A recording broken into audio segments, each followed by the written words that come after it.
Last class में हमने किया था कंस्ट्रक्टिविज्म, निर्माणवाद, और उस पर बेस क्वेश्चंस लिखवाए थे मैंने आप लोगों को, कौन से क्वेश्चंस आते हैं इस पे बेस। आज हम दो टॉपिक करेंगे। सबसे पहले हम बात करेंगे स्टाइल ऑफ लर्निंग, सीखने के तरीके कौन कौन से होते हैं।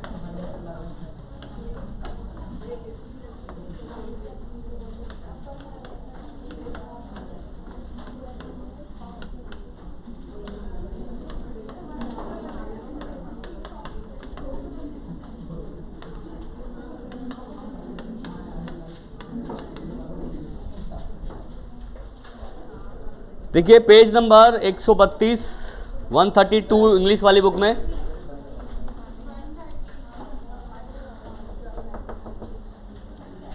और वो लाइट सर बंद करवा दो, बच्चों को प्रॉब्लम हो रही है सारे बंद हो जाएगी बच्चे, वो लाइट नहीं बंद हो पाएगी क्योंकि इससे सारा कनेक्शन है, तो ये बंद हुआ तो सारी अंधेरा हो जाएगा रूम में। तो पेज नंबर 132 132 इंग्लिश वाली बुक में और हिंदी वाली बुक में 210, ठीक है। स्टाइल ऑफ लर्निंग, सीखने के तरीके, बहुत इंपॉर्टेंट है बच्चों, बहुत इंपॉर्टेंट तो नहीं बट इंपॉर्टेंट है, एग्जाम में आ सकता है ये। और ये जब हमारा यूनिट ख़त्म हो जाएगा तो इस यूनिट में कौन कौन से क्वेश्चन इंपॉर्टेंट है जो आपके एग्जाम में आ सकते हैं उसके बारे में चर्चा करेंगे हम लोग, ठीक है। तो स्टार्ट करते हैं स्टाइल ऑफ लर्निंग के सीखने। देखिए हर दो बच्चे जो होते हैं ना उनमें इंडिविजुअल डिफरेंसेस पाए जाते हैं, है ना। अब हर एक बच्चे का अपना एक इंटरेस्ट और तरीका होता है कोई चीज़ सीखने का। कोई कहता है सर मैं ना सुनकर अच्छे सीख लेती चीज़ों को, मेरी तो ग्रेस्पिंग पावर जो होती है ना, मेरी रिसीविंग पावर बहुत तेज़ है। सुनने को हम क्या बोलते हैं, रिसीव करना, है ना, और बोलने को क्या बोलते हैं, रिस्पॉन्ड करना। तो कोई कहता है कि सर मैं सुनकर इन्फॉर्मेशन अच्छा ले लेती हूँ। कोई कहता है कि सर नहीं, मैं ना जब तक उसको बोल के ना समझूं, जैसे आपने मुझे सुनाया और मैं जब तक उसको बताऊँ ना जब तक मैं, मतलब कि मेरी स्पीकिंग के द्वारा ही मेरी लर्निंग अच्छी होती है। कोई कहता है सर मैं जब तक किसी कंसर्न में, किसी टॉपिक में लॉजिक ना दिखे तब तक मुझे सीखने में मज़ा नहीं आता, तो मैं लॉजिकल थिंकिंग में ज़्यादा अच्छे से हूँ। कोई कहता है कि सर ऐसा है ना, मुझे ना लिख कर, जब मैं कोई चीज़ पढ़ती हूँ सीखती हूँ तो जब तक मैं इसको लिख कर एक्सप्रेस ना करूँ ना तब तक मैं अच्छा नहीं सीख पाती हूँ। कोई कहता है सर जब तक मैं लर्निंग बाय डूइंग ना करूँ, सबसे अच्छा तरीका सीखने का बच्चों, सबसे अच्छा तरीका जो सीखने का होता है वो होता है लर्निंग बाय डूइंग। जब मैं किसी टास्क को, कोई करवाया गया टास्क, और वो टास्क को मैं खुद करके ना सीखूं तब तक मुझे ना अच्छा नहीं लगता, मेरी लर्निंग अच्छी नहीं होती है। तो इसी को हम बोलते हैं स्टाइल ऑफ लर्निंग। और स्टाइल ऑफ लर्निंग जो होती है, सीखने के जो तरीके होते हैं, शैली जो होती है, वो हर एक इंडिविजुअल में जो है बच्चों डिफरेंट टाइप का होता है, ठीक है। तो उसी को हम बोलते हैं स्टाइल ऑफ लर्निंग, सीखने के तरीके। जैसे पढ़ाने के तरीके होते हैं ना, कभी हम लेक्चर से पढ़ा रहे हैं, कभी हम बच्चे को डेमोन्स्ट्रेशन से पढ़ा रहे हैं, कभी हम बच्चे को रिसोर्स के माध्यम से पढ़ा रहे हैं, कभी हम बच्चे को फील्ड ट्रिप पे ले जाके पढ़ा रहे हैं, कभी हम किसी क्या नाम है आपका टीचिंग लर्निंग एड से पढ़ा रहे हैं, तो वो टीचिंग के तरीके होते हैं। उसी प्रकार जब एक रिसीवर होता है, जो रिसीव करने वाला होता है, वो जिस तरीके से इंफॉर्मेशंस को लेता है उसको हम क्या बोलते हैं, आपका स्टाइल ऑफ लर्निंग, कि कैसे सीख रहा है वो, ठीक है। अब देखिए एक बच्चा क्लास में विजुअल इम्पेयरमेंट है, कौन है, विजुअली इम्पेयर्ड है। विजुअली मतलब होता है कि देखने में असमर्थ है, तो उस बच्चे की स्टाइल ऑफ लर्निंग कैसी होगी, या तो ऑडियो होगी या तो वो छूकर फील करके इंफॉर्मेशन ले सकता है, तो उसकी अलग लर्निंग स्टाइल हो गई। अब एक बच्चा ऐसा है जो देखने में असमर्थ है, सुनने में असमर्थ है, मतलब कि जो बच्चा हियरिंग इम्पेयरमेंट वाला बच्चा है, तो वो कैसे करेगा, देखकर इंफॉर्मेशन लेगा, चार्ट्स के माध्यम से, पिक्चर्स के माध्यम से, मॉडल्स के माध्यम से इंफॉर्मेशन लेगा। तो ये सब हर एक इंडिविजुअल के अपने कुछ तरीके, अपने कुछ नीड्स होती हैं जिसके माध्यम से वो इंफॉर्मेशन को क्या करता है, सीखता है और समझता है। उसी को हम क्या बोलते हैं, स्टाइल ऑफ लर्निंग बोलते हैं, ठीक है। चलिए, तो अब इसमें दिया हुआ है, आप देख रहे हो, इसमें बहुत सारे स्टाइल दिए हुए हैं। पहला दिया हुआ है वही विजुअल स्टाइल, है ना। देखिए विजुअल, अभी देखिए जितनी भी स्टाइल ऑफ लर्निंग है ना, इसका कनेक्शन ना हमारे किससे है, टीचिंग लर्निंग एड से। क्या होता है ये टीचिंग लर्निंग एड, वो सारे एड जो टीचिंग लर्निंग में काम आए, वो सारे टीचिंग एड्स, मटेरियल भी कह सकते हो उसको आप, जो हमारी टीचिंग लर्निंग में क्या है, काम है। जैसे हमारे टीचिंग लर्निंग में क्या काम आ रहा है, अच्छा एक वर्ड आपने सुना होगा ना, TLP,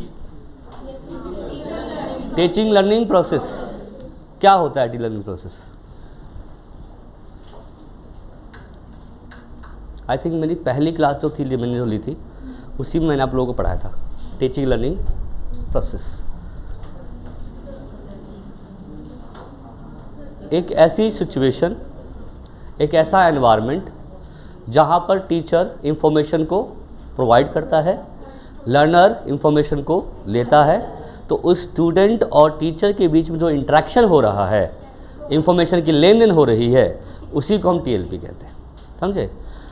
आगे अभी इसके बाद फ्लेंडर्स इंटरेक्शन पढ़ेंगे, इसके जस्ट बाद है ना। देखो फ्लेंडर इंटरेक्शन है। फ्लेंडर इंटरेक्शन से आपको पता लगेगा कि टीचिंग एक्चुअल में कैसे की जाती है और टीचिंग करते समय कौन कौन सी एक्टिविटीज़ करनी पड़ती है, किस किस चीज़ का ध्यान रखना पड़ता है, वो है इसके अंदर। तो फ्लेंडर इंटरेक्शन जो है ना बच्चों, वो टीचिंग लर्निंग प्रोसेस को ही किस प्रकार से हम क्लास में करें, स्ट्रेटजी कैसे बनाएं, प्लानिंग कैसे हो, या कब एग्जाम्पल्स दें, कब स्ट्रेटजी बनाएं, कब बच्चे को डेमोन्स्ट्रेशन करें, कब बच्चे को पिक्चर्स के थ्रू पढ़ाएं, ये सारी की सारी इंटरेक्शन जो होती है ना वो उसमें दे रखी है। तो टीएलपी के अंदर हम बहुत सारे टीचिंग एड का यूज करते हैं और ये टीचिंग एड जो होते हैं ना विजुअल भी हो सकते हैं, ऑडियो भी हो सकते हैं और ऑडियो विजुअल भी हो सकते हैं। तो ये जो लर्निंग स्टाइल जो है, अगर आप देखकर इंफॉर्मेशन ले रहे हो तो विजुअल एड हो गया, सुनकर इंफॉर्मेशन ले रहे हो तो विजुअल एड हो गया। तो इसको हम क्या कह सकते हैं? टीचिंग लर्निंग एड या टीचिंग लर्निंग मटेरियल्स या ऑडियो विजुअल एड्स। तो पहला क्या लिखा हुआ है? Visual add style. Visual style मतलब क्या होता है?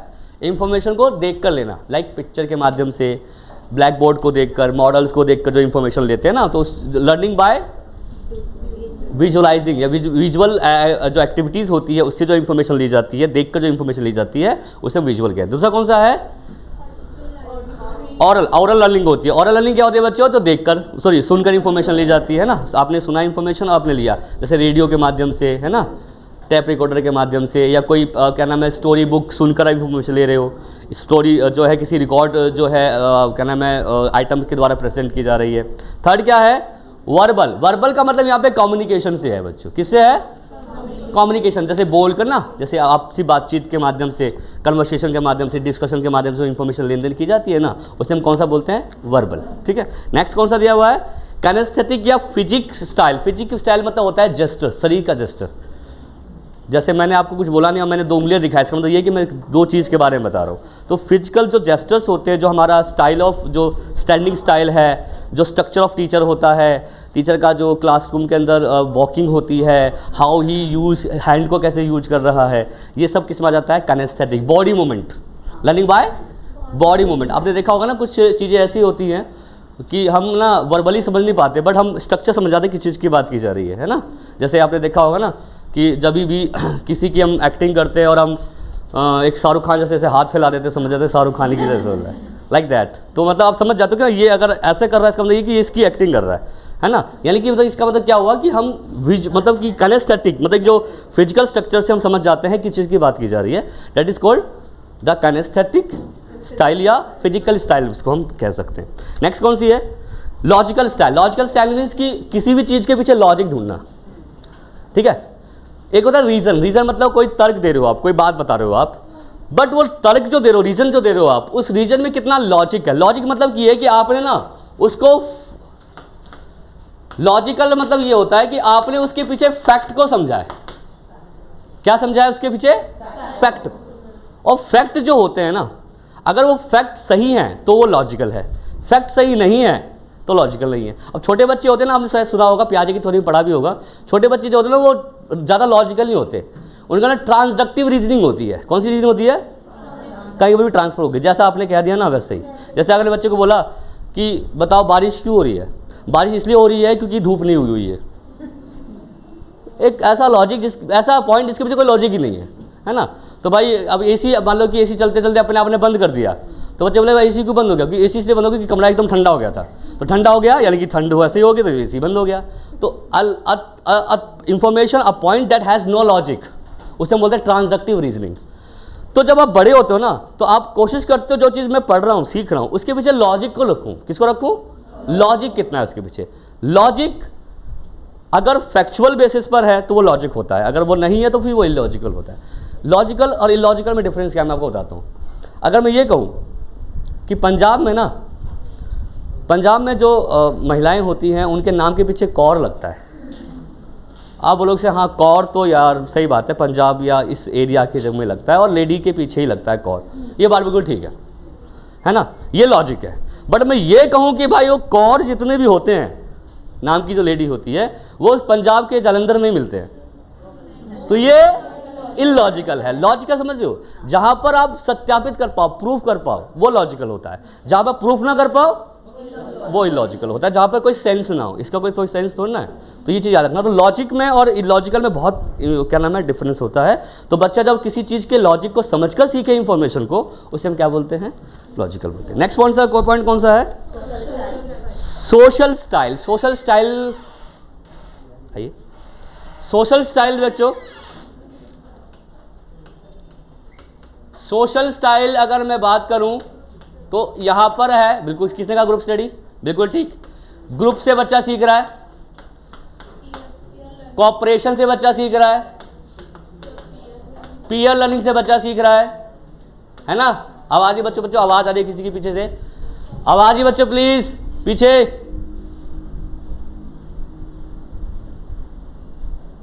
ठीक है, यह बच्चा रेसिप्रोकल से सीख रहा है, किससे सीख रहा है, व्हाट इज रेसिप्रोकल, बताया था मैंने आप लोगों को,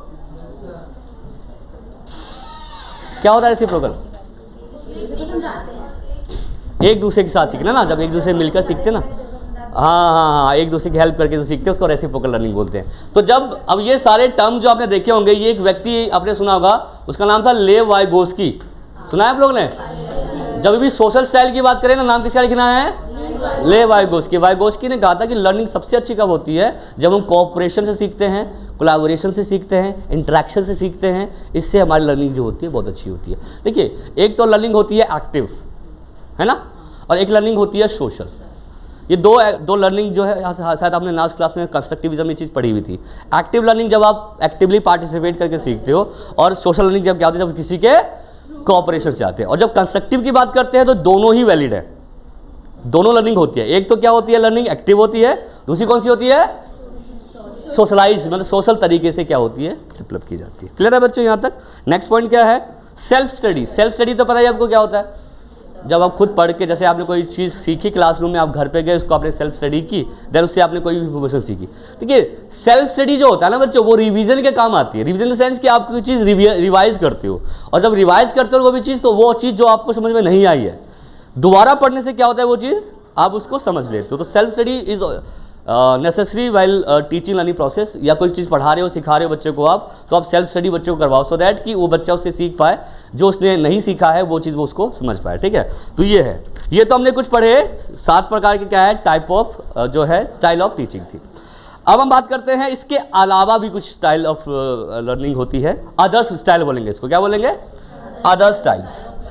yes, others styles of learning. देखिए, पहला है लर्निंग बाय डूइंग, ये तो पता है आपको, खुद करके देखना। जब हम लर्निंग बाय डूइंग की बात करते हैं, सबसे बेस्ट लर्निंग बाय डूइंग है। स्टाइल ऑफ लर्निंग में सबसे बेस्ट लर्निंग कोई पूछेगा आपसे, तो वो कौन सी लर्निंग है बच्चों, लर्निंग बाय डूइंग। देखिए, इसमें क्या होता है पता है आपको, कि बच्चा इसमें खुद इन्वॉल्व होकर सीखता है, अपने खुद के एक्सपीरियंस से, अपने खुद के नॉलेज से क्या करता है, बच्चा सीखता है। ठीक है, तो स्टाइल लर्निंग बाय डूइंग अच्छी है, और इसमें बच्चा याद रखना हमेशा रहता है एक्टिव, है ना, कैसा रहता है, एक्टिव। और इसके अंदर बच्चों, बच्चा जितने भी टास्क करता है वो किससे करता है, हैंड ऑन एक्टिविटीज। किससे करता है, हैंड ऑन एक्टिविटीज़ का मतलब होता है हाथ से काम। जैसे मान लो बच्चों, आपको मैंने बोला भाई ये पेपर है, इन पेपर से ना आप कुछ बना के दिखाओ मुझे, तो ये लर्निंग बाय डूइंग हुई, आपने खुद इन्वॉल्व होकर सीख रहे हो आप उसको, आपका खुद का क्या है उसके अंदर, इन्वॉल्वमेंट है। तो जब आप एक्टिवली पार्टिसिपेट करके सीखते हो कोई चीज़ अपने आप से, उसे हम क्या बोलते हैं, उसे हम कहते हैं हैंड ऑन एक्टिविटीज़ का मतलब लर्निंग बाय डूइंग। ये बेस्ट लर्निंग है, किसने दिया था ये स्ट्रक्चर, ये लर्निंग पॉइंट किसने बताया था। देखो, ये चीज़ ना मैं आपको बताता हूँ, यहाँ पे मैं आपको एक पॉइंट बताऊंगा, जॉन डीवी। क्वेश्चन करने बैठो ना जब आप लोग, कभी एग्जाम में क्वेश्चन आते हैं, और जैसे मैं लर्निंग बाय डूइंग बता दें, आपको पता है लर्निंग बाय डूइंग जिसने दिया था जॉन डीवी ने, उसकी बात लिख दो बीच में भाई, देखो कितना इम्प्रेसिव लगता है। जहाँ पे 15 नंबर का क्वेश्चन होगा ना, वहाँ आपको 16 नंबर दे जाएगा खुश होके, एक एक्स्ट्रा रखो। क्यों पता है? क्योंकि आपने उसको थोड़ा सा डेकोरेट करने की कोशिश की है। बताओ उसको कि भाई मैं इसको जानता हूँ इसके बारे में। वो ये नहीं देखता कि आपके पास बुकिश नॉलेज कितनी है, वो ये देखता है कि आपके पास एक्स्ट्रा नॉलेज कितनी है, कितना उस चीज़ के बारे, आपका प्रेजेंस ऑफ माइंड कैसा है, कितना यूटिलाइज करते हो इन्फॉर्मेशन को। और आपको सब कहते हैं सर ये क्वेश्चन तो मैं पढ़ के नहीं गई थी, मुझे आया ही नहीं। अगर ये बच्चा कोई कहता ना कि पढ़ के गई थी मुझे नहीं आया, वो सबसे ज़्यादा नासमझ लड़का या लड़की है। क्यों पता है? क्योंकि आपके पास अगर किसी चीज़ की नॉलेज है ना, उसको यूटिलाइज करना आना चाहिए। आप बस उस चीज़ का एक पॉइंट आपको जानकारी मिले कि इसमें एक पॉइंट लिखना है, तो आप ना वो नॉलेज भी लिख देते हो जो आपने उसके इससे रिलेटेड पढ़ी हुई है। तो ये बेनिफिट मिलता है बच्चों। क्वेश्चन कुछ भी छोड़ के नहीं आना होता, कुछ ना कुछ लिख के आओ, कुछ और ज्ञान को ना हो बट लिख के आओ, सो दैट कि पता लगे कि हाँ बच्चे ने कुछ ना कुछ तो लिखा। छोड़ना नहीं है क्वेश्चन छोड़ के बच्चे आ जाते हैं, तो उससे क्या होता है कि नंबर उनके क्या हो जाते हैं, कम हो जाता है। और दूसरी बात ये कि प्रेजेंटेशन कैसी है आपकी, प्रेजेंटेशन मैटर करती है कि आप उसको कितना अच्छा प्रेजेंट कर पा रहे हो। प्रेजेंटेशन आपकी बहुत मैटर करती है, और आपको मैं बताऊंगा भी कि प्रेजेंटेशन कैसे की जानी चाहिए। कौन सा क्वेश्चन पूछेगा तो उसमें क्या लिखें हम, केवल लिखना ही नहीं है। अब एक बच्चा था, मैं बताऊँगा, उसने ना क्या किया था, पिछली बार ऑनलाइन एग्जाम हुआ था बच्चों। ऑनलाइन एग्जाम आपका था कि या तो ऑनलाइन दे दो या तो आप ऑफलाइन एग्जाम कॉलेज में जाकर दे सकते हो। तो बस काफ़ी बच्चों ने ऑनलाइन ऑप्ट किया कि घर पे बैठे बैठे एग्जाम दे देंगे। तो वहाँ पे कहते पेपर पे आपको लिखना था 3 घंटे और उसको अपलोड करना था सिस्टम पर, उनकी वेबसाइट पर, और आपका पेपर चेक हो जाएगा। तो आप उसको कॉपी करने के बाद ना उसका एक PDF अपने पास रख सकते हैं कि सेल्फ असेसमेंट के लिए मैंने कितना लिखा। तो वो सब्जेक्ट में हो गया फेल। अब मेरे से बोला सर मैंने तो अच्छे से लिखा था, बल्कि फिर भी मैं फेल हो गया। मैं दिखाया, और सब्जेक्ट कौन सा था? पेपर 3 था मेरा वाला ही। और दिक्कत यार मेरे सब्जेक्ट में कैसे फेल हो गया? तो मैंने देखा भाई क्या दिक्कत है, दिखाओ कैसे। इतना तो ऐसा नहीं किया क्योंकि अच्छा नहीं पढ़ा था, अच्छा से पढ़ा था, फिर भी आप फेल कैसे हो गए, दिखा। तो देखा तो कैसे लिखा होता, उन्होंने टॉपिक लिखा, पूछ लिया भाई स्टाइल ऑफ लर्निंग क्या होती है। क्वेश्चन आ गया क्या, स्टाइल ऑफ लर्निंग क्या होती है, इसको डिटेल में बताइए। उसने क्या किया, तो हेडिंग डाली स्टाइल ऑफ लर्निंग, और 4 पेज में ना पूरी राम कहानी लिख दी। 4 पेज में स्टाइल ऑफ लर्निंग लिख दिया उसने। अब 4 नंबर का क्वेश्चन था, 16 मार्क्स में पूछा गया था। उसने पूरी स्टाइल ऑफ लर्निंग के बारे में बता दिया डिटेल से, छोटे से पॉइंट को एकदम। नंबर कितने मिले उसको इसके अंदर? 3 नंबर। क्योंकि पता क्या होता है, जो चीज़ नहीं पूछी गई हो ना बच्चों, वो भी लिखो। स्टाइल ऑफ लर्निंग पूछा है, कहीं पूछा है लर्निंग नहीं हुई, तो आप लर्निंग की डेफिनेशन से स्टार्ट करो। आप सोचो ना, एक क्वेश्चन 4 नंबर में खत्म हो जाएगा। उसने 16 मार्क्स में क्यों पूछा है? क्योंकि वो जानना चाहता है कि आप इस लर्निंग के बारे में कितना जानते हो। तो समझे, अब उसको लर्निंग के बारे में तो पता था, बट उसने पूछा क्या स्टाइल ऑफ लर्निंग, पूरे 4 उसमें पेज में स्टाइल ऑफ लर्निंग के बारे में बता दिया उसने। तो ये चीज़ गलत है, और उसमें कोई सिस्टम नहीं, बस लिखा, हेडिंग डाली और सब उतार दिया, एकदम डिस्क्रिप्शन दे दिया पूरा का पूरा। तो प्रेजेंटेशन मैटर करती है, और आपका माइंड कितना तेज चलता है कि आप लोग सर क्वेश्चन जैसा होगा वैसे ही आंसर लिखेंगे, इसमें क्या माइंड काम करेगा। नहीं बच्चों, ये आपका माइंड कितने तरीके से कैसे लिखते हो ये भी इंपॉर्टेंट। तो आपने कैसे लिखना था क्वेश्चन पता है? पहले लर्निंग की इंट्रोडक्शन, उसकी डेफिनेशन, उसके characteristics, then start learning style of learning. देखो 450-500 शब्द भी हो जाएंगे, और 16 में से 12-15 नंबर तो आप आराम से ले आओगे। चलिए नेक्स्ट पॉइंट देखते हैं। अगला है संपूर्ण से अंश की ओर, होल टू पार्ट, है ना। होल टू पार्ट जानते हो क्या होता है?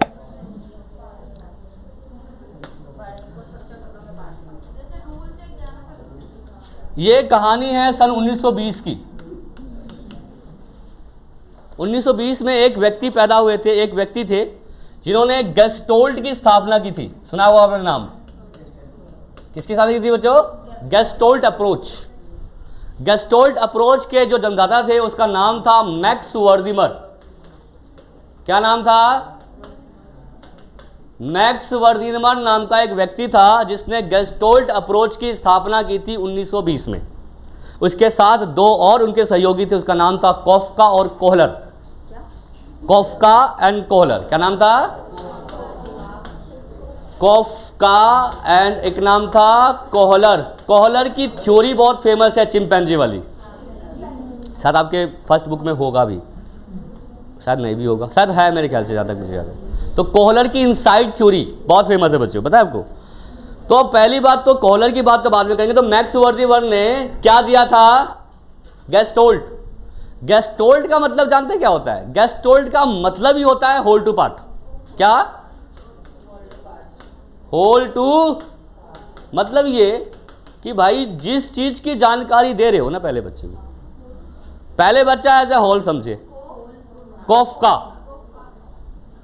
कोहलर, ये ऐसे नाम विदेशी नाम ऐसे ही होते हैं टेढ़े मेढ़े से, ठीक है।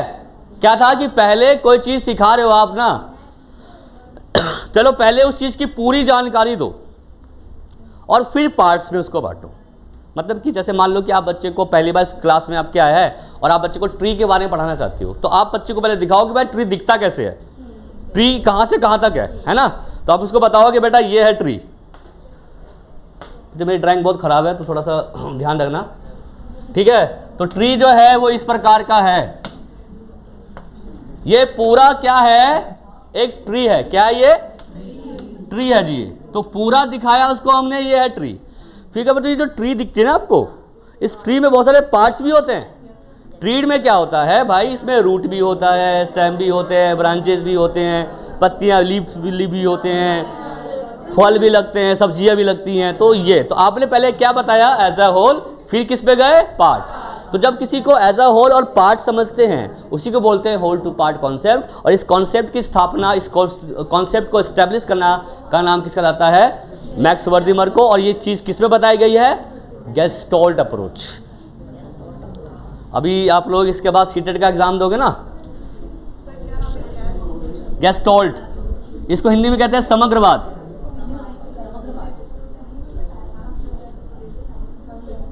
सर आप बहुत अच्छा पढ़ाते हैं सर, प्लीज़ एक बार पेपर पैटर्न एक्सप्लेन कर दें प्लीज़ सर। बिल्कुल कर देंगे बच्चे, लेकिन अभी आराम से पहले टॉपिक्स कर लो, उसके बाद कर देंगे आराम से। Sir please exam pattern exam कर दूंगा बच्चों को, आप टेंशन मत लो, बट अभी जरूरत नहीं है उस चीज़ की। बच्चे आवाज़ नहीं यार प्लीज़, चलें आगे बढ़ें। होल टू पार्ट में आ गया आप लोगों को? देखिए लिखा हुआ, देखो पहला वर्ड ही लिखा हुआ है गेस्टोल्ट, है ना, लिखा हुआ है इसके अंदर। देखिए आप लोग, कहाँ गया ये होल टू पार्ट? पेज 212। अरे हिंदी वाली बुक बताओ ना, इंग्लिश वाली बुक में, इंग्लिश वाली बुक में।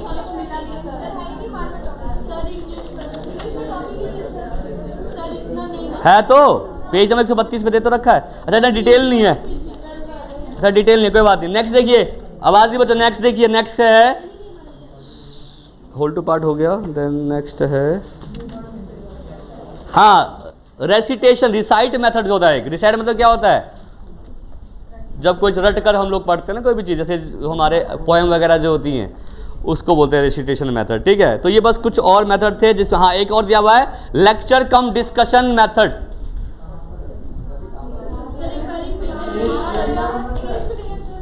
इंग्लिश में तो छोड़ दो, क्यों खाम का इतनी मेहनत कर रहे हो आप लोग। बस एक याद रखो, क्या क्या था इसके अंदर हमने पढ़ा? लर्निंग बाय डूइंग पढ़ा था हमने, ये याद रखना। सेकंड हमने क्या पढ़ा था? Whole two part. थर्ड हमने क्या पढ़ा? रेसिटेशन। ये तीन याद रखो अदर्स में, बाकी तो हमने साथ पढ़ा ही है ना, विजुअल पढ़ा है, ऑरल पढ़ा है ना, ये साथ रखना। और ये अदर्स में 3 लिख के आना आप लोग, ठीक है। और ये 4 मार्क्स का क्वेश्चन पूछ सकता है। लर्निंग क्या है और स्टाइल ऑफ लर्निंग किसे कहते हैं? क्वेश्चन लिखो इस पे, लर्निंग किसे कहते हैं? What is learning? डिसाइड करके रट कर सी बोला जाए। हाँ बस, हाँ क्या कह रहे हो? रेसिटेशन, रेसिटेशन रिसाइट करना, RECITE, रिसाइट, ठीक है। तो ये क्या है? स्टाइल ऑफ लर्निंग के वो है बच्चों। तो क्वेश्चन कैसे पूछेगा? क्वेश्चन पूछेगा लिखेंगे, क्वेश्चन पूछेगा लिखेंगे बच्चों, what is learning, what is learning,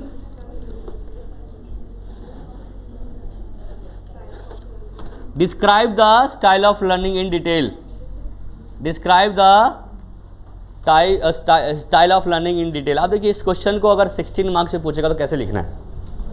उसने लर्निंग बोल दिया ना, बस लर्निंग बोलते ही पूरी कहानी लिख दो लर्निंग के ऊपर, जो भी पढ़ा है आप लोगों ने। नहीं, क्या क्या लिखना है बच्चों इस क्वेश्चन में? देखिए पहले इंट्रोडक्शन ऑफ लर्निंग है ना, इंट्रोडक्शन ऑफ लर्निंग कर दिया, डेफिनेशन दे दो 2-4 अगर आपको पता है तो।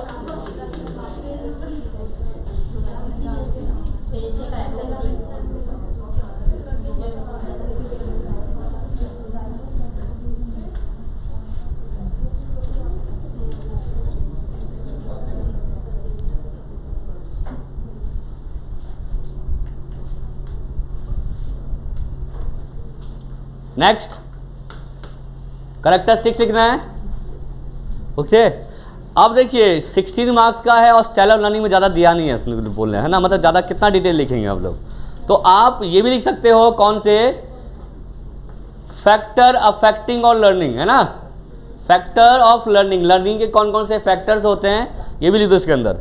देन फिर आप किस पे आओ, स्टाइल ऑफ, देखो इन पांचों डिफाइन कर लो, आराम से आपके कितने नंबर आ जाएंगे, 11-12 नंबर तो ले जाओगे आप, समझदार हो आप लोग, ठीक है। हाँ जी पेजेस देखो 4 पेज या 400 से 450 सब, लेकिन बच्चों मैं इसमें बता दूं आप लोगों को, एग्जामिनर के पास इतना टाइम नहीं होता कि आपके एक एक शब्द को गिनेगा कि कितने लिखे उसने। ये बात आपको भी नोटिस किया आप लोगों ने?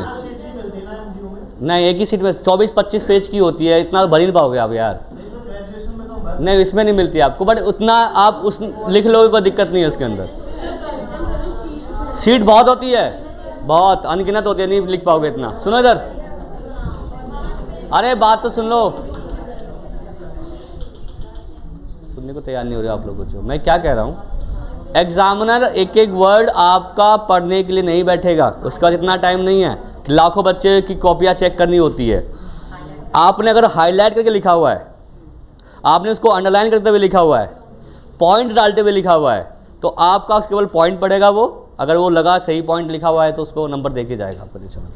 और हर स्टेप के नंबर होते हैं बच्चों, स्टेप बाय स्टेप चलते हैं, ऐसा नहीं कि वो दे देगा भाई 3 नंबर क्यों है, तो भाई अपने लिखा जितना उतना ही लिखाओगे। 400 लिख दो, 450 लिख दो, 500 लिख दो, वो आपकी मर्जी है, जितना आपके पास टाइम आप लिखोगे उसके अंदर, ठीक है। बट ये कभी मत सोचना कि वो एक एक आपने अगर 500 सब लिख दिए तो अब वो ज़्यादा इंप्रेस हो जाएगा और आपको नंबर ज़्यादा दे देगा, ये नहीं है। आप कंटेंट कितना अच्छा लिखते हैं ये मैटर करता है। कोशिश ये करना कि अपनी लैंग्वेज ज़्यादा लिखना है, बुक की लैंग्वेज कम लिखना है। बुक की लैंग्वेज से अगर देखो, बुक तो सबके पास है बच्चे, सब अगर एक ही लैंग्वेज लिखोगे तो वो सब कितने नंबर चेक करके उतने नंबर देकर जितना देना है। अपना आपका आप कितना क्रिएटिव हो उसके अंदर और कितना अच्छा उसके अंदर आप क्या कर सकते हो, लिख सकते हो, तभी आपके नंबर जो हैं वो बढ़कर मिलते हैं। आपको ये ध्यान रखना है, ठीक है। तो कोशिश ये करना एग्जाम्पल जितने हो सके उतने लिखो। किसी फिलोसफर का नाम आ गया है, थ्योरिस्ट का नाम आ गया है, उसका नाम लिख दिया आपने, सो दैट कि वो लिंक कर सके, हाँ इसको इसके बारे में पता है। तो जितनी ज़्यादा जानकारी हो सके उतना लिखो और कोशिश करो टू द पॉइंट लिखो और हेडिंग डाल दो, लिखो कि हमें इसमें ये चीज़ लिखना है मुझे, तो आप डाल दोगे ना। और ये देखो कुछ टॉपिक ऐसे मिलेंगे आप लोगों को जिसमें हेडिंग है ही नहीं, पॉइंट दिए हुए उसकी हेडिंग नहीं है। हेडिंग बनाना सीखो। कैसे बनाओगे हेडिंग? मान लो एक लाइन लिखी हुई है, teacher should provide a rich environment to the student so that they can learn more and can gain their objectives। ये लाइन लिखी है, कोई हेडिंग नहीं है, इसकी हेडिंग कैसे बनाओगे? Rich environment. समझे मेरी बात को? आपको कुछ लाइन पढ़कर आप अपने आप उसके पॉइंट्स या उसका जो हेडिंग है वो निकाल सकते हैं। समझे बात को? अब इसने हेडिंग निकाल दी, पूरे लाइन को उसने रिप्रेजेंट कर दिया, उससे फ़ायदा क्या होगा कि वो समझ जाएगा भाई इस पूरे लाइन में इसने इसके बारे में लिखा हुआ है, यानी कि इसको इस चीज़ के बारे में पता है। ये होता है बच्चे, ये अभी नहीं, क्लास के बाद लास्ट में। चलिए नेक्स्ट देखेंगे। तो ये था क्वेश्चन। अब हम आगे बढ़ते हैं। नेक्स्ट है हमारा टॉपिक, वो है आपका फ्लेंडर्स इंटरेक्शन एनालिसिस, है ना। पेज नंबर 217 दिया हुआ है इंग्लिश वाली बुक में, हिंदी वाली बुक में सॉरी, और इंग्लिश वाली बुक में 136। ये मोस्ट इंपॉर्टेंट टॉपिक है बच्चों। Flanders interaction is a most important topic, okay, और इसको समझना बहुत जरूरी है, ठीक है। चलिए देखिए फ्लेंडर का जो इंट्रैक्शन है ये फ्लेंडर ने दिया था 1961 में। कब दिया था? 1961 में। अब देखिए टीचर प्लानिंग करके आता है मुझे क्या पढ़ाना है ना। प्लानिंग टीचर का हिस्सा है, टीचर का एक पार्ट है प्लानिंग करना। बट वो प्लानिंग कितनी सफल हो पाई है, कितना सक्सेस हो पाया है, वो क्लास में आके पता लगता है ना। अगर उसने सारी बातें जो लिखी है सब, अब ये कोई डायलॉग थोड़ा ना है कि आपने बस वो डायलॉग है वही आपको डायलॉग बोलना है, डायलॉग में आप चेंज नहीं कर सकते। बट ऐसा तो नहीं है, आप कुछ और एग्जाम्पल लेके आए हैं और क्लासरूम के अंदर बच्चे ने कुछ और एग्जाम्पल दे दिया, तो उसको कैसे मोल्ड करना है, चेंज करना है। तो टीचर की मैंने एक आपको वो बताई थी विशेषता होती है, करैक्टरिस्टिक क्या होती है कि वो फ्लेक्सिबल होता है। मतलब कि अच्छा बेटे तुम शेर तो हम सवा शेर, तुमने ये आंसर दिया तो ये लो आप, ये क्वेश्चन है। तो ये होता है टीचर के अंदर फ्लेक्सिबिलिटी, जितना अच्छा होगा उतना बच्चा सीखेगा। अब क्लासरूम में टीचर आया, क्लासरूम में आते ही टीचर पढ़ाना शुरू नहीं कर देता। पहले वो क्या करता है? पहले वो करता है इंटरेक्शन। इंटरेक्शन में बच्चों को बिठाता है, थोड़ा सा बच्चों के साथ बातचीट करता है, प्रीवियस टॉपिक के बारे में डिस्कशन चलती है ना, बच्चे से क्वेश्चंस पूछता है, उसकी डायग्नोसिस करता है, रिमीडियल देता है, किसी को सजेशन दे रहा है, किसी को कुछ टास्क बता रहा है। जब लगे कि हाँ भाई स्टूडेंट आर अंडर कंट्रोल, सब ठीक है, सबसे बैठे हुए हैं, उसके बाद वो टॉपिक पढ़ाना शुरू करता है।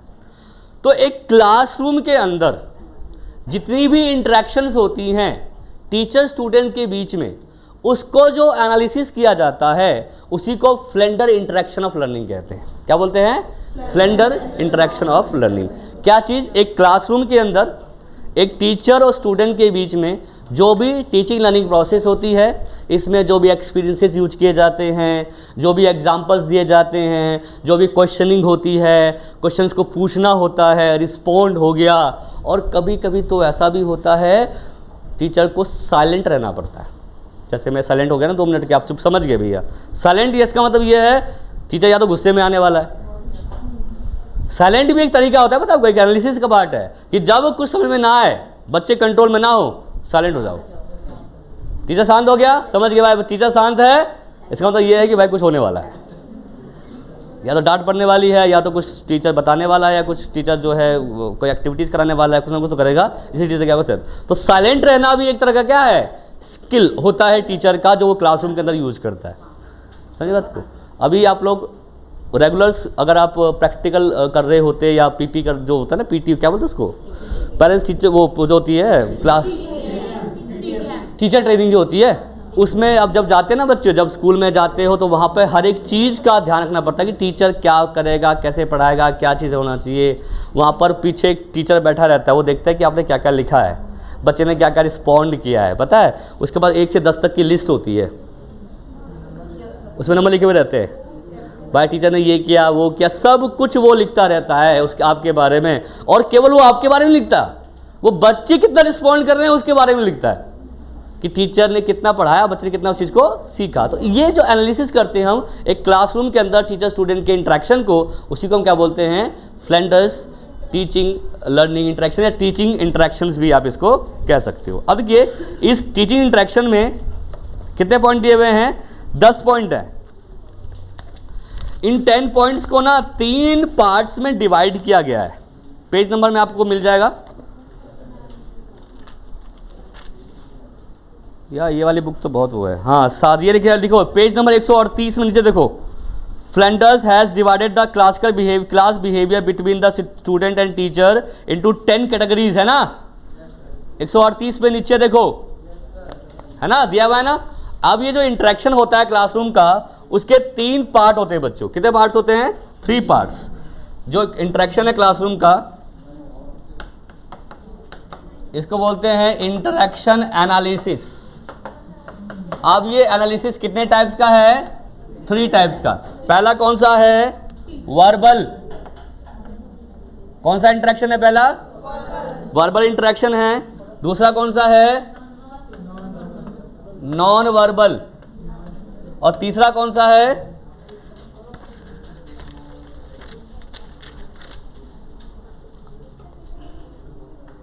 साइलेंट या कंफ्यूजन, है ना। साइलेंट या कंफ्यूजन।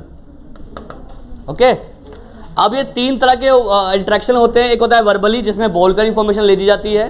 दूसरा कौन सा है? साइलेंट। साइलेंट में आता है जेस्टर्स। और तीसरा कौन सा है?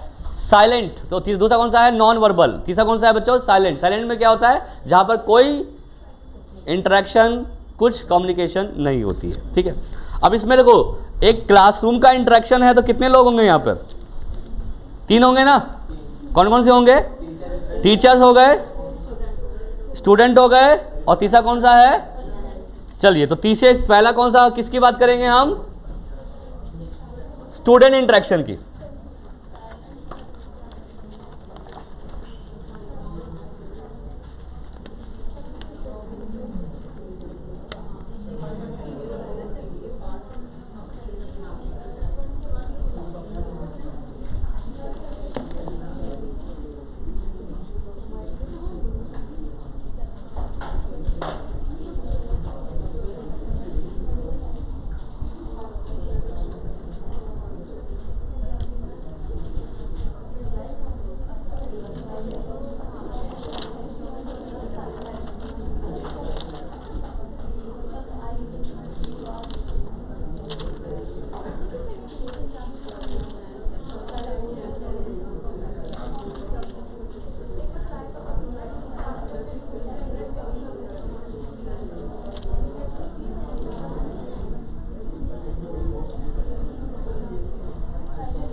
देखिए,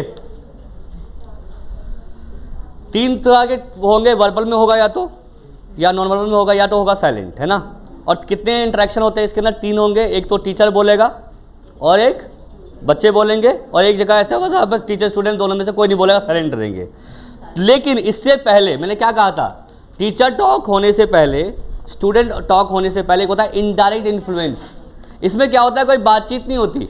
इसमें केवल टीचर क्लास में आने के बाद क्लासरूम को मैनेज करता है। इसमें स्टूडेंट जो होते हैं ना, उनकी इमोशंस या उनकी फीलिंग्स को रखा जाता है, देखा जाता है कि बच्चे कितने इंफॉर्मेशन उनके पास है और बच्चे में कितनी फीलिंग का डेवलपमेंट हुआ है, इमोशन डेवलपमेंट कितना हुआ है। तो जो पहला वाला फेज है उसको हम क्या बोलते हैं? Indirect influence. इसमें क्या है कि टीचर स्टूडेंट पर कोई इन्फ्लुएंस नहीं कर रहा है, बच्चे अपने आप इनडायरेक्टली इन्फ्लुएंस हो रहे हैं। या अब कैसे हो सकते हैं? जैसे मान लो आपने कोई क्वेश्चन पूछा मुझसे, मैंने उसका आंसर दिया, तो आपको उसका आंसर आ गया ना, सर मुझे आंसर दे दिए, तो आप पर ना आपको ना एक तरह को मोटिवेशन मिलेगी, हमको क्वेश्चन का आंसर मिल गया।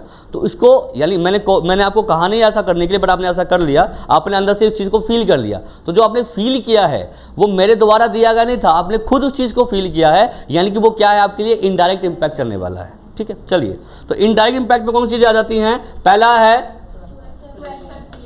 To accept feelings. यहां पे इसका मतलब क्या है? जैसे मान लो बच्चे ने कोई क्वेश्चन पूछा या कोई आंसर आपने पूछा, बच्चे ने आंसर दिया। अब बोलते हो यार वेरी गुड, शाबाश, बहुत अच्छा आपने आंसर दिया। तो बच्चा फील करता है कि यार जो क्वेश्चन मैंने आंसर दिया था वो क्वेश्चन मैंने आंसर दे दिया। तो उसको क्या होता है? यानी कि आपने उसकी बात को क्या किया? एक्सेप्ट किया। तो इनडायरेक्टली वो उसको क्या हुआ? इंफॉर्मेशन मिल गई। इनडायरेक्टली वो क्या हुआ? उसको मोटिवेशन मिल गई। आपने ऐसा कुछ कहा तो नहीं, बट उसने इसको यार सर ने सपोर्ट किया मेरी बात को, इसका मतलब ये है कि मैंने इसका आंसर सही से दिया है। तो किसी के फीलिंग्स को क्या करना? एक्सेप्ट करना। Very good. अगला कौन सा पॉइंट दिया हुआ है? प्रेज। वेरी गुड, प्रेज करना एंड इनकरेज करना। तो यहाँ पे प्रेज के साथ साथ यहाँ पे आप मोटिवेट करना भी लिख सकते हो। वेरी गुड बच्चे, बहुत अच्छा आंसर दिया आपने, बहुत बढ़िया, वाह, सारे बच्चे अच्छे दिख रहे हैं, सारे बच्चे इंटेलिजेंट है, पढ़ने बहुत तेज है हमारे बच्चे, बहुत अच्छे। तो बच्चे टीचर समझ जाएगा भैया टीचर को ज़्यादा ही आज तारीफ कर रहा है हमारी, है ना। तो प्रेज करना उसको, प्रेज इन द सेंस कि अगर कोई टास्क बच्चा करता है तो उसको वेरी गुड, शाबाश, बहुत अच्छे। बच्चे को डिमोटिवेट नहीं करना, बच्चे को मोटिवेट करना, सो दैट कि वो आगे भी टास्क को कर सके, है ना। चलिए आवाज़ ही बच्चों पीछे बहुत आवाज़ आ रही है। थर्ड पॉइंट क्या है, to accept and use the idea of student. समझे मेरी बात को, to accept and use idea of student. क्या हुआ इसका मतलब,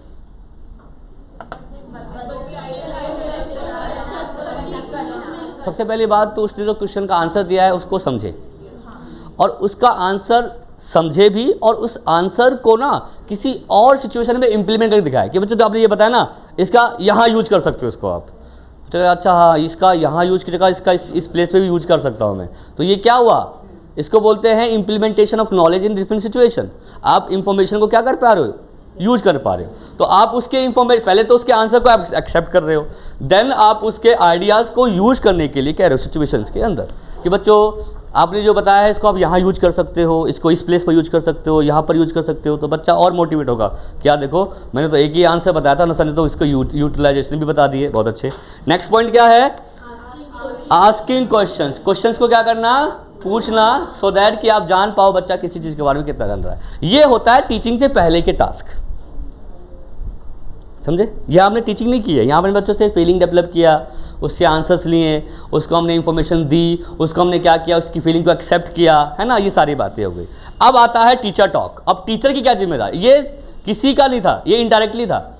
मतलब कि ये चीज़ हमने डेवलप नहीं किया, बच्चे ने अपने आप, मोटिवेशन अपने आप आई, प्रेज अपने आप बच्चा हुआ, फीलिंग को हमने बच्चे को एक्सेप्ट किया कि हाँ बच्चा सही कह रहा है, उसके अंदर ये सिंपैथी डेवलप की आपने। थर्ड क्या था बच्चों, इंफॉर्मेशन को आपने समझा भी और उसको बताया कि कैसे यूज किया जाता है। देन लास्ट में क्या था कि आपने क्वेश्चंस वगैरह पूछे। ये इनडायरेक्टली हम बच्चे से बता रहे हैं। अब आता है डायरेक्ट टॉक पे। डायरेक्ट इन द सेंस कि आप डायरेक्टली आप वार्तालाप कर रहे हैं, आप डिस्कशन कर रहे हैं। तो डायरेक्ट टॉक में सबसे पहले कौन करेगा, टीचर, है ना। तो किसकी बात करेंगे हम, देखिए 1 से लेकर 4 तक आ गए वर्ग, पहला, दूसरा, तीसरा, चौथा। अब देखो जो एग्जामिनर पीछे बैठा हुआ है, आपकी टीचिंग देख रहा है ना, वो देखता है, वो लिखेगा कि बच्चे ने क्वेश्चन पूछा था, टीचर ने क्या नहीं दिया, आंसर नहीं दिया, बच्चा डिमोलाइज हो गया। पॉइंट नंबर 2 नहीं हो पाया। वर्ग देखो, जैसे मान लो क्वेश्चन पूछा, उसने उसको एक्सेप्ट नहीं किया, आंसर नहीं दिया, तो वो तो अपनी डायरी में क्या लिखेगा, class 2 was not implement in the school, in the class 2 जो था, जो वर्ग 2 बनाया गया है, उसको टीचर ने इम्प्लीमेंट नहीं किया। यानी नेगेटिव हुआ, पॉजिटिव हुआ, नेगेटिव। और ये लिख सकता है वर्क क्लास 2 वॉज ब्रिलियंटली या very good implemented in the class. तो क्या होगा, यानी कि उसने अच्छा किया। तो वो क्लास बना के चलता है, ऐसे करके बना के लिखेगा, लेकिन हाँ भी ये ठीक था, ये गलत था, ये ठीक था, ये सारे पॉइंट वहाँ पे क्या होते हैं, मेंशन होते हैं। तो ये भी एक तरह की एक्टिविटीज़ ही होती है बच्चों, जिससे कि हम बच्चे के अंदर एक इंटरनल जो फीलिंग होती है, जो इंटरनल मोटिवेशन होता है, वो डेवलप करने के लिए हम लोग करते हैं। अब हम किस पे आते हैं, टीचर टॉक पे। किस पे आ रहे हैं, टीचर टॉक। अब आ गया सेकेंड यूनिट शुरू। टीचर टॉक यानी कि यहाँ पे टीचर के द्वारा जो भी काम किया जाएगा, यानी कि टीचर अगर मैं हूँ तो मैं क्या करूँगा, लेक्चर दूंगा, पढ़ाऊँगा, आपको सिखाऊंगा, इंस्ट्रक्शंस दूंगा, ये सारी चीज़ें इसमें रहेगी। तो अब आता है वर्ग नंबर किस में आएगा, 5 से आएगा ना। तो इनडायरेक्ट में कितने थे, 4। अभी इसमें कहाँ से शुरू होगा, 5 से। 5 में आ जाता है लेक्चरिंग या लेक्चर। लेक्चर आ गया 5वां। लेक्चरिंग का मतलब ये होता है कि आपने कितना अच्छा उसको समझाया है। प्रेजेंटेशन भी लिख सकते हो इसकी जगह पे आप, क्या करना, presentation of any topic, what ever you topic जो पढ़ाने जा रहे हो, वो आपने कितना अच्छा प्रेजेंटेशन किया। ठीक है, ये क्लास के अंदर सबसे ज़्यादा इंपॉर्टेंस रखती है कि आपने प्रेजेंटेशन को कितने अच्छे तरीके से पढ़ाया है, बताया है। ठीक है, नेक्स्ट 6 नंबर क्या है, डायरेक्शंस। डायरेक्शंस का मतलब होता है इंस्ट्रक्शन देना, गिविंग डायरेक्शन, या you can also right instruction. आप इंस्ट्रक्शन भी लिख सकते हो, मतलब कि बताओ कि हाँ ये काम ऐसे करो बच्चों, ये ऐसे हुआ, ये ऐसे हुआ, ये एग्जाम्पल का आपका ये आंसर होना चाहिए था, आपने ये समझा, इसका मतलब ये है। मतलब कि आप इंस्ट्रक्शन दो, डायरेक्शन दो कि किसी काम को कैसे करना है। टीचिंग लर्निंग प्रोसेस के अंदर ही जब टीचर टीच करता रहता है ना, तो इंस्ट्रक्शन भी देता है कि इस काम को आप कैसे कर सकते हो। जैसे मैंने आपको पढ़ाते पढ़ाते क्या बताया, कि एग्ज़ाम का पेपर कैसे अटेम्प्ट करते हैं, तो ये इंस्ट्रक्शन का काम करता है कि कोई चीज़ जो बताई जा रही है उसको कैसे इम्प्लीमेंट करना है। तो instruction is a kind of teaching, एक तरह की टीचिंग ही होती है। किसी काम को कैसे करना है, कैसे इम्प्लीमेंट करना है, वो उसके अंदर बताया जाता है। ठीक है, नेक्स्ट पॉइंट क्या है? Criticising. What is criticising means? क्या आलोचना करना? कहेंगे अरे तू तो बेकार है, बेकार, तू पढ़ता लिखता नहीं, ऐसे आलोचना करोगे? उसका मतलब क्या हुआ? क्रिटिसाइजिंग ना एजुकेशन में चेंज हो जाता है बच्चों। क्रिटिसाइजिंग का मतलब एजुकेशन में चेंज हो जाता है।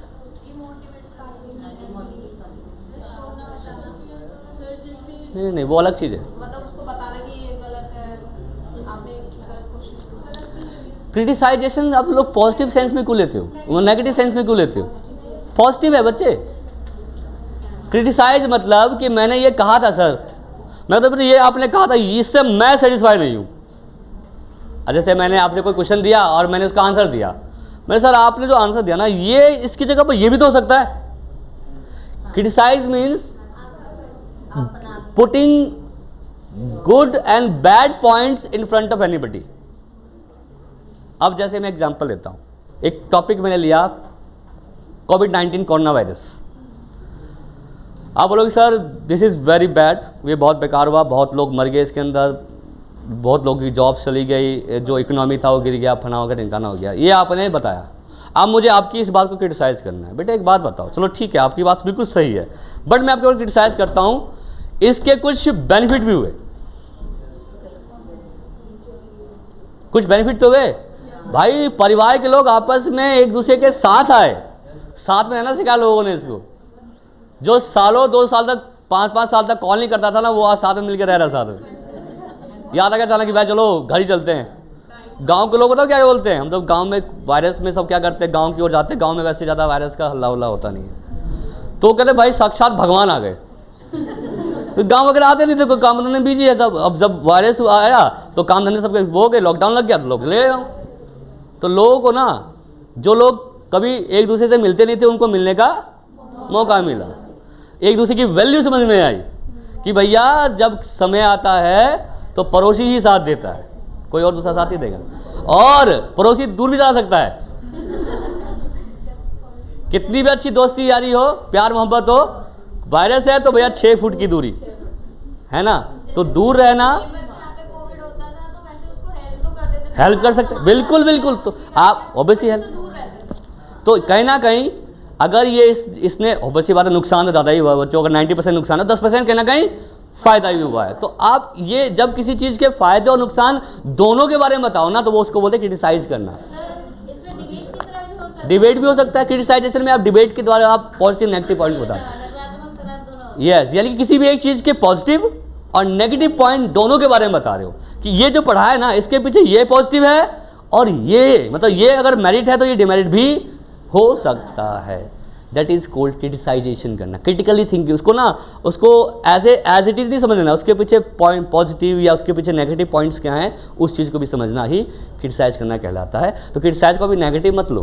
क्रिटिसाइज एक होता है ये तो फन्ना ऐसा है, बेकार है, पढ़ता लिखता नहीं है, तो ये भी क्रिटिसाइज करना है, बट ये नेगेटिव हो गया। यानी आप किसी के बारे में नेगेटिव पॉइंट्स बता रहे हो, बट आप उसके पॉजिटिव नेगेटिव दोनों को बता रहे हो, तो ज़्यादा क्रिटिसाइजेशन होती है। समझ में आएगा आपको ये पॉइंट?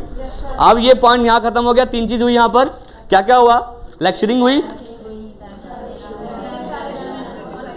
अब देखिए, अब जो एग्जामिनर जो मतलब टीचर का वो देखने आया है टीचिंग स्किल, वो क्या लिखेगा? वो इन लिखेगा लेक्चरिंग वॉज वेरी गुड। वो लिखेगा कि 0.5 was excellent by the teacher. जो 0.5 था ना, 5 क्या है? लेक्चरिंग, बहुत अच्छा है। तो जब एग्जामिनर ने, हम लोग जब वो देने गए थे, तो ऐसे एक टीचर आके बैठा हुआ था, बाहर से आया हुआ था। आईपी यूनिवर्सिटी से मैंने वो किया हुआ है बीएड, तो बाहर से आए हुए थे और वो ना ऐसे वो करते थे, देखते थे कि कैसी टीचिंग है स्टूडेंट की। तो हम वो बताया, जब स्कूल में आप पढ़ाते हो ना, तो आप टीचर हो, बड़ा किसी इंस्टीट्यूट में पढ़ाते हो आप प्यूपिल टीचर हो। क्या हो आप? प्यूपिल। प्यूपिल मतलब कि आप एक स्टूडेंट ही हो, बट एज ए टीचर आपको माना जाता है। अब आप लोग बताओ, टीचर स्टूडेंट नहीं रहे हो, अब आप प्यूपिल टीचर हो। क्या हो आप? प्यूपिल टीचर। प्यूपिल टीचर वो होता है एक ऐसा प्यूपिल, प्यूपिल मतलब एक बच्चा, एक स्टूडेंट, एक विद्यार्थी जो क्या बनने वाला है? You are a pupil teacher. तो वहाँ पर एग्जामिनर आया, वहाँ पे बैठ के देखने लग गया। भाई मैं क्या मुझे लगा अचानक से बुजुर्ग व्यक्ति कौन आ गया था। तो वो वही एक पेज लेके बैठा हुआ था और वो अब मैं यहाँ पढ़ा रहा हूँ और वहाँ पे वो लिखते जा रहा अपना जो भी उसको लगा अच्छा बुरा। तो उसने कहा 0.5 was not good, 0.2 was very good. मतलब पॉइंट में क्या लिख रखा है, तो उसमें ना समझ नहीं आता। जब अपने फ्लेंडर का इंटरेक्शन पढ़ा ना, अच्छा इसका मतलब ये था। तो ये चीज़ ना आपको अभी समझ नहीं आएगी। जब वो लिखेगा ना पेज देगा कि यार 5.5 0.6, तो आप बोलेगा कि क्या 0.5 0.6 है। यानी कि वो बता रहा है कि 0.5 जो इंटरेक्शन था फ्लेंडर का ये अच्छा है कि नहीं है। ठीक है, चलें नेक्स्ट पॉइंट क्या है।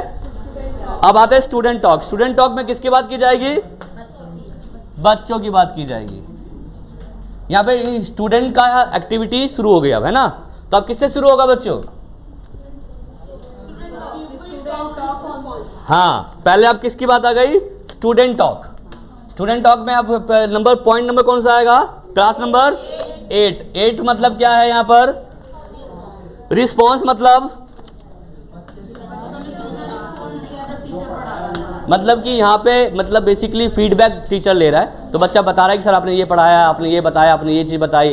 तो स्टूडेंट क्या कर रहे हैं, आप रिस्पॉन्ड कर रहे हैं। देखिए रिस्पॉन्डिंग एंड रिसीविंग दो चीज़ें होती हैं। रिसीविंग करता है टीचर, इंफॉर्मेशन को ले रहा है, बच्चों से पूछ रहा है, और रिस्पॉन्डिंग क्या होता है कि बच्चे कितना उसको आंसर दे रहे हैं। तो जितना अच्छा रिसीविंग होगा इंफॉर्मेशन का, उतना अच्छा क्या होता है, रिस्पॉन्डिंग हो गया। आगे हम पढ़ेंगे ब्लूम्स टैक्सोनॉमी के अंदर, बहुत इंपॉर्टेंट टॉपिक है, वो भी एग्जाम में आता है। ठीक है, तो रिस्पॉन्स पता है यहाँ पे होता है आंसरिंग करना। क्या करना, आंसरिंग करना, यानी कि क्वेश्चन जो पूछा गया है उसका आप क्या दे रहे हो, आंसर दे रहे हो। ठीक है, नेक्स्ट पॉइंट क्या है, student talk in initiation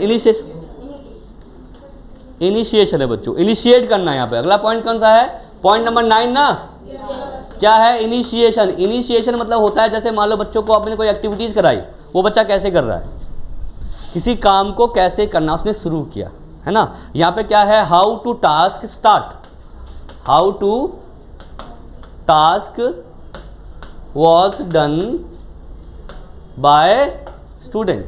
student ने किसी टास्क को कैसे किया है, उसे हम क्या कहेंगे, उसे हम कहेंगे इनिशिएट। मतलब कि किसी काम को कैसे कर रहे हो। ठीक है,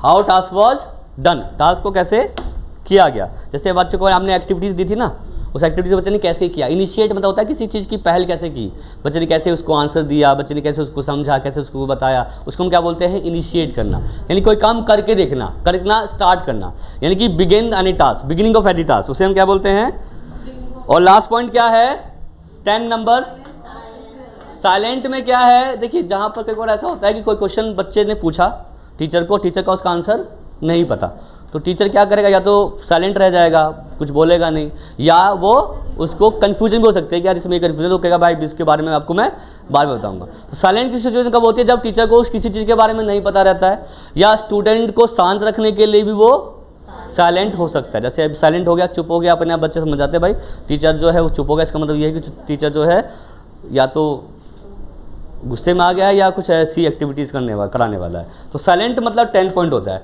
तो आप कहीं कभी जैसे आपने क्वेश्चन पूछा, मैं आपने 2 मिनट के लिए मैं चुप हो गया, सोच रहा मतलब कोई आंसर सोच रहा हूँ मैं, तो वो एग्जामिनर जो बैठा होगा ना पीछे, जो एग्जामिनेटर होगा या जो देखने आया होगा, वो क्या लिखेगा, लिख देगा पॉइंट नंबर 10 वॉज इम्प्लीमेंटेड, मतलब 10 नंबर पॉइंट, यानी कि टीचर क्या था, साइलेंट था क्लासरूम के अंदर। ये है क्लासरूम इंटरेक्शन बच्चों। इसमें 3 तरह की एक्टिविटीज़ होती है। एक तो वर्बली टॉक होता है, बोलकर होता है, या क्या होता है, नॉन वर्बल होता है, और या क्या होता है बच्चों, साइलेंट। साइलेंट में क्या है बच्चों, जहाँ पर स्टूडेंट और टीचर दोनों क्या हो जाते हैं, एकदम साइलेंट हो जाते हैं।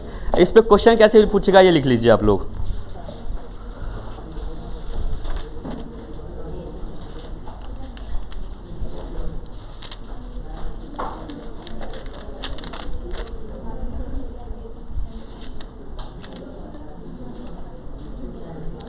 How would you modify teaching behaviour, how would you, देखिए ये ना टीचिंग, ये जो फ्लेंडर का इंटरेक्शन है ना, वो आपके टीचिंग बिहेवियर को ना चेंज करने के लिए होता है, कि आप कैसे मॉडिफाई करते हो अपने टीचिंग स्टाइल को। ठीक है, लिखोगे, क्वेश्चन लिखोगे, how would you modify teaching behaviour, how would you modify teaching behaviour through Flanders interaction analysis technique, through the Flanders interaction analysis technique.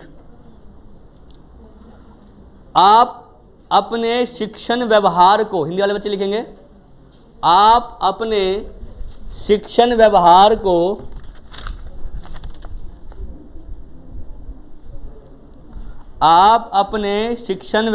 को फ्लेंडर के अंतःक्रिया विश्लेषण विधि के माध्यम से, फ्लेंडर द्वारा दिए गए अंतःक्रिया विश्लेषण के विधि के माध्यम से कैसे परिवर्तित करेंगे, ठीक है बच्चों, आज के लिए इतना ही रखते हैं। होप कि आपने आज की क्लास एंजॉय की होगी। ये आएगा बच्चों 16 मार्क्स का, बड़ा क्वेश्चन है ये। कौन, हिंदी में? आप अपने शिक्षण व्यवहारों को फ्लेंडर द्वारा दिए गए अंतःक्रिया विश्लेषण विधि के माध्यम से कैसे परिवर्तित करेंगे। ओके, तो जब भी टीचर का काम खत्म हो गया, बच्चे ने बात करना शुरू कर दिया है। चलिए बच्चों, ये यूनिट ऑलमोस्ट खत्म हो चुकी है। इसमें एक टॉपिक बस रह गया है, आईसीटी, इंफॉर्मेशन कम्युनिकेशन टेक्नोलॉजी, वो करनी है हमें। देन फिर हम स्टार्ट करेंगे यूनिट 4, इवैल्यूएशन वाला टॉपिक। देन फिर हम लास्ट टॉपिक रह जाएगा यूनिट 2 हमारा, वो हम करेंगे सबसे लास्ट में, ठीक है। हाँ, फ्लेंडर का 16 मार्क्स का ही आता है। ओके,